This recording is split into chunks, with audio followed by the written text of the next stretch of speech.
Fındığın kanalı çiçek. Pirinç tanesi gibi fındık. Harika bir fındık.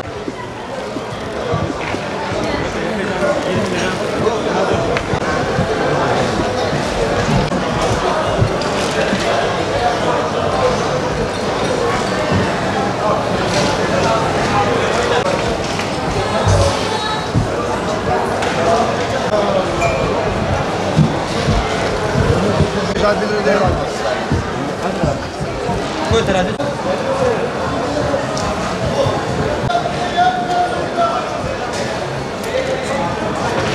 Evet, geleceğin Kayseri. Bu ne kadar? Hoş geldin. Dedi karnına sözü daha iyi olur.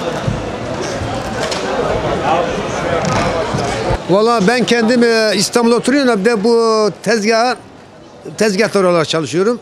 Trabzonların tezgahıdır. Güzel millete tertemiz mal kavurma falan satıyoruz burada.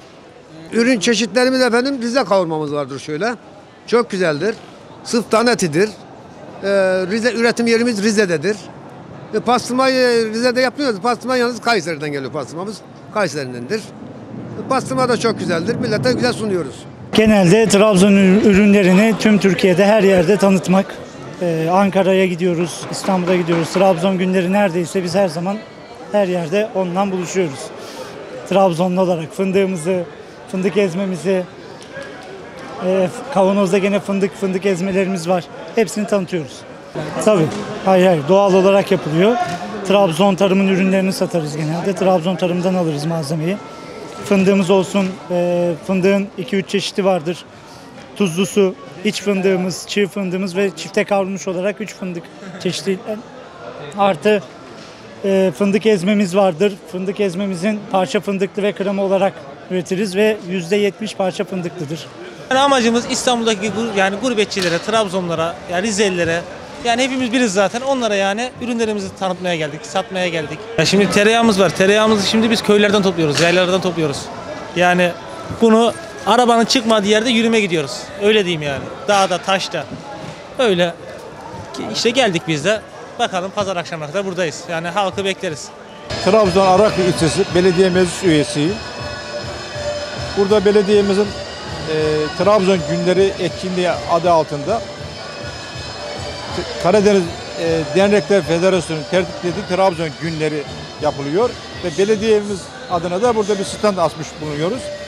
Burada Trabzon'daki Trabzonlu ve Araklılı hemşerilerimizle buluşuyoruz, kucaklaşıyoruz. Bu vesileyle buradayız. Biz ürün amacıyla değil, zaten bizim ürünümüzü hemşerilerimiz bilir. Sadece kültürlerimizi tazelemek, kaynaşmak, burada yaşayan hemşerilerimizle beraber yeniden bir kaynaşma, hasbihal olma, varsa ilçemizle ilgili fikirlerini alıp belki orada memlekette uygulama imkanı bulma.